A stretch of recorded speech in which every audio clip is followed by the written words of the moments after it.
प्रांगण में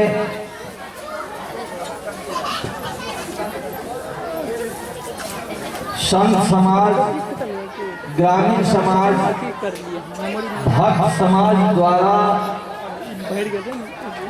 आयोजित स्वरूप लीन परम पूज्य महंत पंडित मोतीलाल राम साहब के 83वां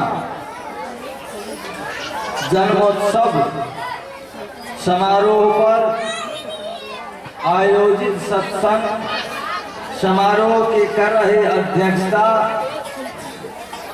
साहब के परम शिष्य संत विद्वान शिक्षक भाई सरोज जी उर्फ मुखिया जी, कार्यक्रम के मुख्य अतिथि विश्वव्यापक सदगुरु कबीर जागरण धर्माचार्य स्थान बिंदुपुर वैशाली बिहार भारत के परम पूज्य आचार्य महंत श्री रामदयाल साहब जी सम्मानित अतिथि के रूप में उपस्थित परम श्रद्धेय महात्मा नेवालाल साहब, अखिल भारतीय कबीर विचार मंच के राष्ट्रीय कोषाध्यक्ष महुआ निवासी परम श्रद्धेय अगुआ उपेंद्र साहब और हम सबको इस पावन धरती से स्पर्श कराने वाली महान वीरांगनी साध्वी रेणु भारती जी, विश्व के प्राण संतजन, श्रोताजन, भक्तजन, श्रद्धालुजन और सबसे बड़ा इस कार्य के आयोजन करने वाले कार्यकर्ता जन, हम सभी लोगों के प्रति हार्दिक अभिनंदन करते हैं। नव वर्ष के अवसर पर हम सभी लोगों को साधुवाद देते हैं कि जिन्होंने एक वर्ष के महत्वपूर्ण कार्यों को अपने घर पर छोड़कर अब इस पावन पल में सत्संग का आनंद ले रहे हैं। हल्ला जरा बंद करवाइएगा, कृपया हल्ला न करें। जिन लोगों को जाना है चले जाएं उठ के, और जिन लोगों को बैठना है बैठें। इस अवसर पर हम वीडियोग्राफर बंधुओं से भी निवेदन करेंगे कि सबसे पहले आप इन बड़े भारी भीड़ का रिकॉर्डिंग करें। आप वीडियो रिकॉर्डिंग वाले भाई से निवेदन है कि आज के दिन यह जो भीड़ है उसे पूरे भारत में देखेगा, टेलीविजन के माध्यम से, विभिन्न चैनलों के माध्यम से, इसलिए इस भीड़ को सबसे प्रमुखता से कवरेज करने का काम करें। कृपया शांति का दान दें। आपसे हमें उम्मीद है कि आप निश्चित रूप से शांति का दान दें और साहब के मुखार बिंद से निकली हुई अमृत पान करें। और साथ ही अभी आप सुन रहे हैं जो साहब प्रवचन देंगे या जो कार्यक्रम चल रही है इसकी फोटोग्राफर भी हो रही है, जो विश्व स्तर पर रेडियो, टीवी चैनलों, अखबारों के माध्यम से प्रसारित होगी। ऐसा नहीं मेरे काम की हंसाई हो भाई, थोड़ा सिस्टम से, लाइनिंग से आए जाए और बैठे। हमारे कुछ बंधुओं से आग्रह है कि बच्चे को शांत कर दें, उन पर निगरानी रखें, कोलाहल नहीं हो। जय जय। मैं कह रहा था कि आज विभिन्न घरों में, विभिन्न मठों में आज नव वर्ष का लोग जश्न मनाते होंगे, लेकिन आज बाबा मोतीराम साहब के विचारों का आज हम मंथन कर रहे हैं, श्रवण कर रहे हैं। सज्जनों, आज नव वर्ष भारत के लिए नहीं है। जो लोग पढ़े लिखे हैं कान खोलकर सुने, आज भारत का 9 वर्ष नहीं है, आज यह 9 वर्ष इंग्लैंड का है, जहां एक वर्ष में 9 महीने तक सूर्य उदय होता ही नहीं है। वहां धूप से बहुत मतलब नहीं है। आज पूरे दुनिया के अंदर शराब पीकर लोग 1 जनवरी का नया दिन मना रहा होगा। आज नए दिन पर कितने हिंसा हुए होंगे, कितने जानवर मारकर पेट में जाने की स्थिति पैदा होगी। हमारा देश भारत, जिस भारत में मैंने जन्म लिया है, वो गौरवान्वित है कि वो ऐसे समय में नववर्ष मनाता है जहाँ न सर्दी है और न ज्यादा गर्मी है। वो है चैत का प्रतिपदा, जहाँ समरस हमारा प्रकृति मौसम रहता है और हम खाट पर बिना डराई के आराम से सोते हैं। गरीब भी मनाएगा और अमीर भी मनाएगा, लेकिन आज के दिन अमीर मना सकता है, गरीब मनाने वाला भारत में 9 वर्ष नहीं है। कितने माँ शक्ति होंगी, कितनी माँ खुले आकाश में बच्चा देती होंगी, और उसका आज 9 वर्ष कभी 9 वर्ष हो नहीं सकता। सज्जनों, लेकिन हमारे कहने से नया वर्ष नहीं होगा, ऐसी बात नहीं। आज पूरी दुनिया के लोग नया वर्ष मना रहे हैं। 1 जनवरी अंग्रेजी वर्ष का पहला दिन है और पूरे दुनिया में अंग्रेजियत है, इसलिए 1 तारीख मान्य है। और अगर मान्य है, हम मना रहे हैं, तो हमारा जीवन कैसा हो, हम कैसे 1 वर्ष तक अपने जीवन को रख सके, हमारा 1 वर्ष में कौन से कार्य का निष्पादन हो सके, किन कार्यों का योजना बना सके, इसका आज शुभारंभ होने वाला है। मंगलमय नववर्ष आपका, मंगलमय नववर्ष आपका, मंगलमय जीवन हो समृद्ध विकास वर्ष में शांति, सुख और स्वस्थ हो। पूरे विश्व आज के दिन में ये कल्पना करे कि हम शांति के साथ जी पाए। आज आप देख रहे हैं कि संतों के नाम पर गांव-गांव से लोग आ रहे हैं। आज संतों के नाम पर गाड़ी पर, घोड़ा पर, टमटम पर, बस पर, ट्रेन पर चढ़ के आप आ रहे हैं। क्या कारण है कि आप इतने दुखों के साथ, कष्ट को साथ ये संतों के दर्शन के लिए आ रहे हैं? भारत संत और महात्माओं का देश है।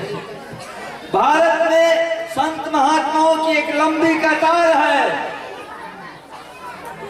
लेकिन मध्यकाल में संत सम्राट सदगुरु कबीर साहब का आना एक अजीब सी बात है, जिनकी चर्चा मोतीराम साहब ने जीवन भर की, जिनकी चर्चा करके मोतीराम साहब ने पारक सिद्धांत को स्थापित करने के अपने तमाम ताकतों को लगाया। उसका कारण था कि कबीर साहब के मानवीय विचारों को स्थापित कर दुनिया में सुख और शांति का काम करना। संतों का काम क्या है? सत्संग का उद्देश्य क्या है? आप क्यों इस तरह से अपने जीवन को सत्संग में लगाते हैं? साधु की क्या आवश्यकता इस धरती पर है? मैं बहुत ग्रंथ की बात नहीं करूंगा, मैं बहुत वेद कुरान की बात नहीं करूंगा, इसलिए कि इसको गाते गाते गाते लोग जितना थक जाता है, लेकिन परिणाम निकलने जैसा कोई बातें नहीं सामने आती। संतों की जरूरत इसलिए है कि दुनिया में जब अमानवीय कार्य का झंडा फहरने लगता है, जब पूरे दुनिया अशांत हो जाता है, जब दुनिया पर दुखों का पहाड़ टूटने लगता है, वैसे समय में संत सम्राट सदगुरु कबीर साहब, दादू साहब, पलटू साहब, नाभा साहब, संत रैदास साहब, फरीद साहब जैसे महान संत इस धरती पर आकर जनमानस को शांति का पाठ पढ़ाते हैं, उनके जलन को मिटाते हैं और हृदय में ज्ञान का प्रकाश देकर दुनिया में भवसागर से पार कराते हैं। सज्जनों, आज दुनिया बारूद के ढेर पर बैठकर अंतिम सांस ले रहा है। आज पूरे दुनिया के अंदर गृह युद्ध की स्थिति पैदा हो गई है। आज आतंकवाद, क्षेत्रवाद, भाषावाद, अलगाववाद, भगवानवाद, ब्राह्मणवाद, मुल्लावाद, पोपवाद का तांडव पुनः जागृत हो गया है। मठ और मंदिरों की लड़ाई इतनी सघन हो गई है कि जिससे कि अनायास लोग मारे जा रहे हैं। आज अगर आप टेलीविजन देखते होंगे, आज अखबार पढ़ते होंगे, आपको पता चलता होगा कि एक एक साथ 50-50 लोगों को खड़ा कर दिए जाते हैं और उनके सर कलम कर दिए जाते हैं और उसका वीडियो विभिन्न टेलीविजन के माध्यम से आपको दिखाकर आपको भय पैदा किए जाते हैं।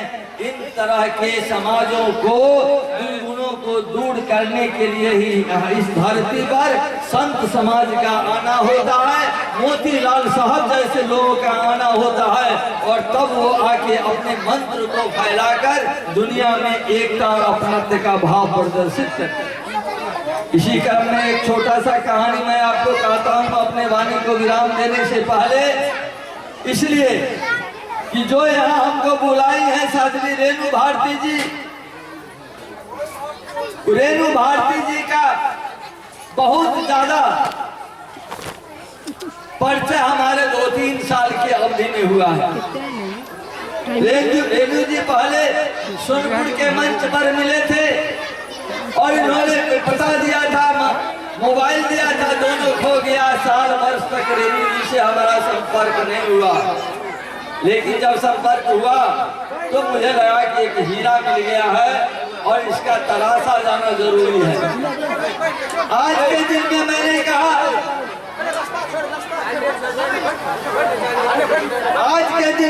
कहा, कि रेणु जी पहले आप भजन गाइए, क्योंकि आपके सुनने के लिए तबाह हैं, लोग कान खोल के खड़े हैं, बैठे हैं। आप पहले आप अपने भजन को गा लीजिए, तब हमको जो है सो बोलने के लिए दीजिए। लेकिन रेणु जी ने कहा कि नहीं, आप पहले बोल लीजिए तब मैं बोलूंगी। इसलिए मैं आपके बीच में आया। आपके बीच में रेणु जी का बड़ा व्यापक भजन और प्रवचन होने वाली है। मैं आपका समय नहीं घसीट चुका, लेकिन एक बात मैं कहानी के माध्यम से कहना चाहता हूँ कि संतों की आने की जरूरत क्या होती है संसार में। मोतीलाल साहब की यहाँ जरूरत क्या हुई। एक साधु थे जिनका नाम बाबा भारती था। बाबा भारती के पास एक घोड़ा था। बाबा भारती उसमें प्राण को रखते थे। घोड़ा को इतना मानते थे कि उनको अस्तबल को साफ करना, खिलाना, उसको फेरना, ये बाबा भारती का नित्य क्रिया था। उस इलाके में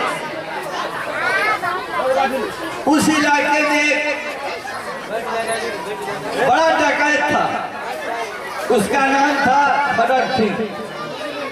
खड़ग सिंह के कहने में बात आ गई कि बाबा भारती के यहाँ घोड़ा है, वो बहुत अच्छा है, उसको किसी तरह से हथियाना चाहिए। एक दिन बाबा भारती के अस्तबल में खड़ग सिंह पहुंचता है।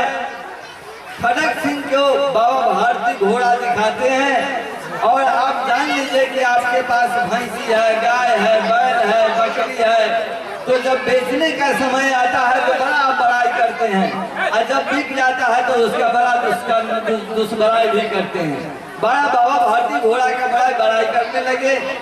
बड़ाई इतना करने लगे कि खड़ग सिंह कह दिया कि बाबा जब इतना अच्छा घोड़ा आपके पास है तो घोड़ा ये हमारे हाथ में होना चाहिए। बाबा भारती का पसीना बहने लगा। बाबा भारती चिंतित हो गए, क्योंकि खड़ग सिंह बड़ा अपराधी था। महीनों रोज तक बाबा भारती के आंख नींद नहीं आई।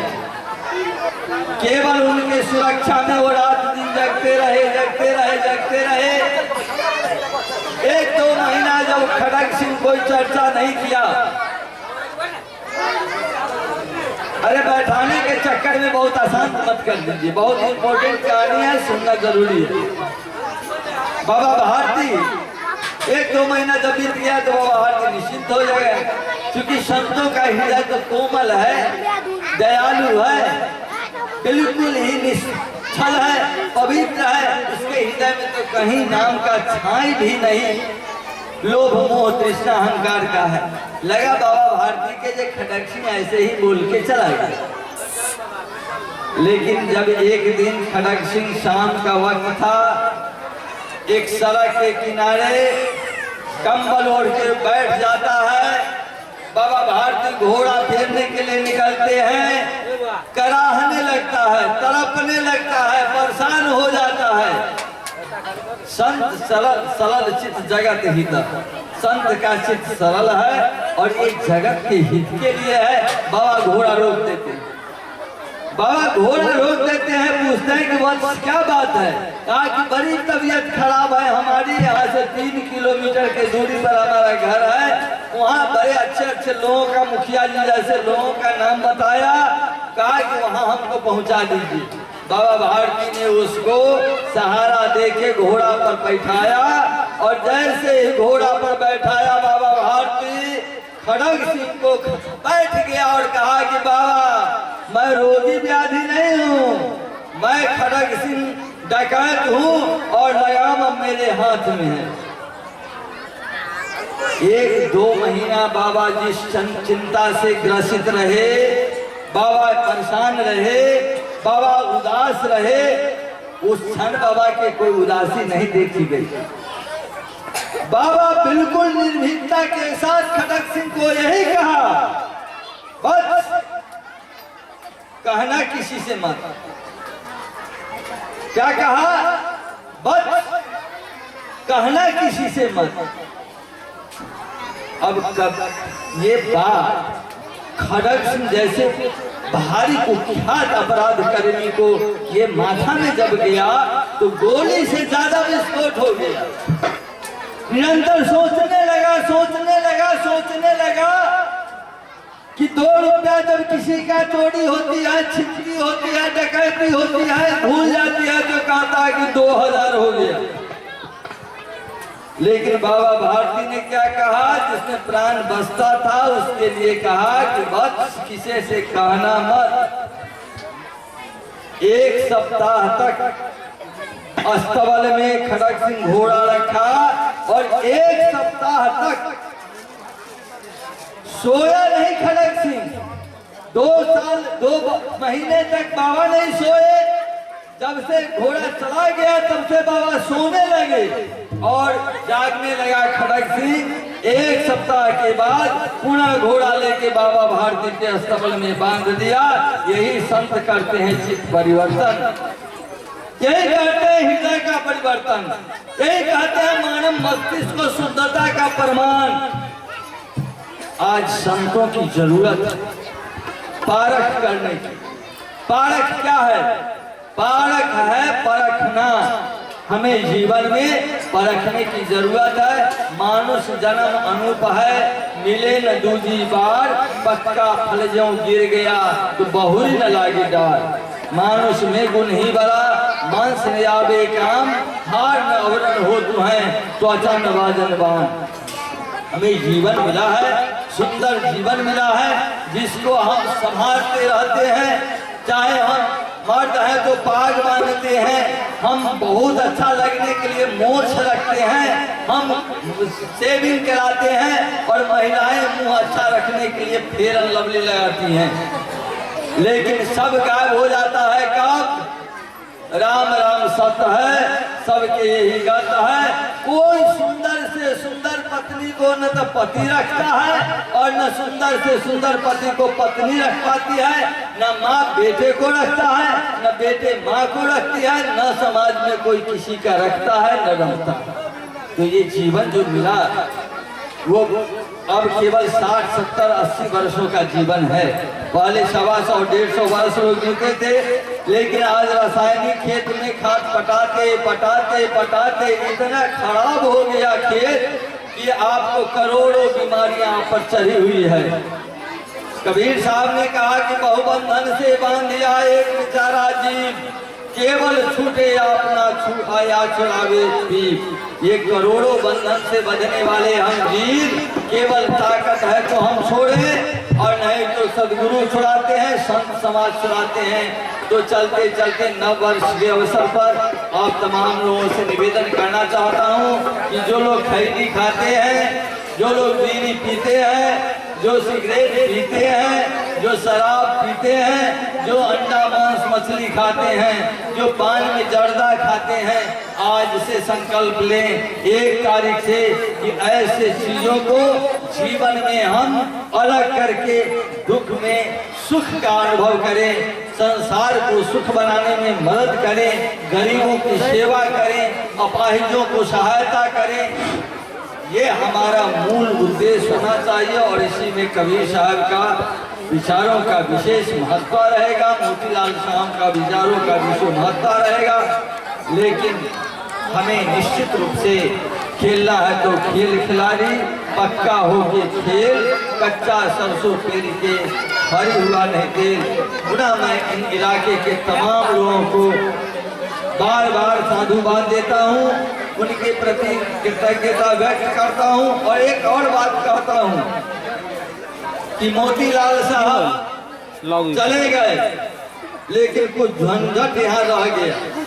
कबीर साहब चले गए थे, कुछ झंझट छूट गया था। उन झंझटों को हम ठीक से कैसे ठीक कर पाए, ये जो सदगुरु कबीर मोतीलाल स्मारक संस्थान है, स्थान है, वो जीवंत रहेगा कैसे, धरती रहेगी तब तक। इस पर हमारा समाज जो भक्त समाज है, जो ग्राम समाज है, जो श्रद्धालु समाज है, उनको कटिबद्ध होकर और इसका निश्चित तौर पर व्यवस्था करनी चाहिए। और एक बात आते आते मैं जाते जाते भी आते आते और जाते जाते कहता हूँ कि संस्थान का रजिस्ट्रेशन निबंधन निश्चित हो ताकि यह अमर और अजर रहे, मोतीलाल साहब अजर रहे, अमर रहे। इन्हीं शब्दों के साथ मैं तमाम लोगों को साधुवाद देते हुए इन अध्यात्म पुष्प को पढ़ते हुए अपनी वाणी को मैं विराम देना चाहता हूँ। अध्यात्म पुष्प मैंने लिखा है 1 वर्ष पहले, और इसके देश में अभी तक 10,000 प्रति बढ़ चुके हैं। चूंकि समय इसलिए सुना रहा हूँ कि महान पंडित मोतीलाल साहब ने पारक को स्वीकार किया था। उनकी किताब लिखी हुई है जो पारक से अलग है, लेकिन मोतीलाल साहब ने निश्चित रूप से पारक को अपनाया और उस नाम को रखा कि पारक ही एक ऐसा चीज है जो कबीर साहब के विचारों पर आधारित है और कसौटी पर कसा हुआ है। इसी क्रम में मैं अध्यात्म पुष्प पारक सिद्धांत पर आधारित पुष्प अध्यात्म पुष्प लिखा हूँ, उसको मैं अगाध प्रेम का, क्योंकि आज जरूरी है प्रेम। आज घृणा है, आज प्रेम नहीं है। अब बाप बेटा एक साथ बैठ नहीं रहे, 10 आदमी एक साथ बैठकर कोई विचार नहीं कर रहा है। हमारा जरूरत है कि हर हृदय में प्रेम जगे। फूल अनंत अगाध प्रेम का यह देता मंगल संदेश, जीव जगत का मालिक है यह सद्गुरु कबीर का है उपदेश। यह फूल जगत को देता है शुभ कार्य स्वस्थ का संदेश, जीवन सफल बने हम सबका सद्गुरु कबीर का है उपदेश। फूलों जैसा खिले जगत में मुरझा के मत रहो, हमेशा मुंह पर मुस्कान का रेखा उभरता रहे। जब कभी हम किसी से बात करें हंसकर और मुस्कुरा कर करें, ताकि हमारा सुख का साधन बढ़ता रहे। यह फूल जगत को देता है शुभ, फूलों जैसा खिले जगत में सूरज जैसा ऐसा चमके उन असंग तिमिर हृदय में ज्योति ज्ञान का दमके। लाखों करोड़ों हृदय में अंधकार जहाँ समाया हुआ है वहाँ ज्ञान का ज्योति चमकता रहे, चमकता रहे। फूल सुगंध जगत को देता, हम सब करते उसे पसंद। जीवन ऐसा दिए जगत में न किसी से कोई बंद। जीवन सफल बनेगा तभी ज्ञान का ज्योति जलाएं हम। उन असंख्य असंत जनों को शांति का पाठ बनाए हम। मानव जगती पर आया है यह सौभाग्य अनोखा। फूल कमल की चर में जन्मा फिर भी उसे न सोखा। जीव जगत में आकर के करता बड़ा बखेरा। फूल सभी को देता है जीवन का नया सवेरा। अनमोल मिला है मानव जीवन, इसे तुम्हें करना बेकार। फूलों जैसा खिले हमें हमेशा, तब होगा जीवन साकार। जीव अनंत अनादि शक्ति है, जीव अनंत अनादि शक्ति है, पर उसे न होता अपना भान। मृग खोजता कसूरी गंध को, गाता उसे नाभि का ज्ञान। हम फूल समर्पित करते हैं सदगुरु के चरण कमल में। यह छोटा उपहार है किंतु रखना मुझे शरण में। इन्हीं शब्दों के साथ सभी लोगों को साधुवाद देते हैं।